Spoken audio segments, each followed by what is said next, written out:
Nikdy som si nemyslela, že napíšem knižku o smrti. A vlastne napísala som ju, pretože zomrela moja mama.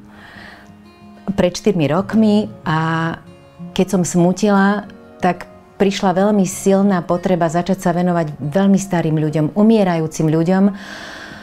Začala som sa im venovať, vzdelávať sa, učiť sa a tým pádom som začala premýšľať o smrti a o živote.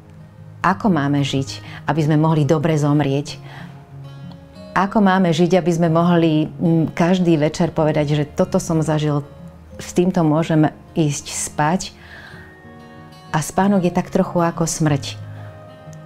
Ten spánok nám tú smrť pripomína, len my tú smrť nechceme ani vidieť, ani počuť, zametáme ju pod koberec a myslíme si, že tu budeme žiť na veky. No ale ono to raz príde, takže povedala som si, že je dôležité o tom hovoriť. Nie o tom konci, aj o tom konci, ale o tom živote. Ako máme žiť, aby bol ten koniec dobrý? Ako máme žiť, aby sme mohli na konci života potom spomínať, aby mohli na nás spomínať, aby sme si mohli povedať, že to bol správny život a prežil som ho tak, ako som najlepšie vedel a mohol.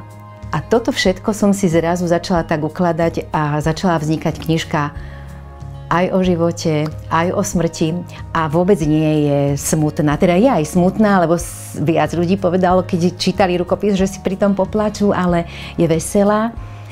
Sú tam postrehy mojej dcéry, ktorá je výnimočný človek s mentálnym postihnutím a úplne inak sa pozerá na smrť. A sú tam aj jej ilustrácie. A je tam veľa dobrých rád od našich seniorov. Napríklad, ako sa obliecť do truhly. Celé písanie bolo vlastne pre mňa takou liečbou.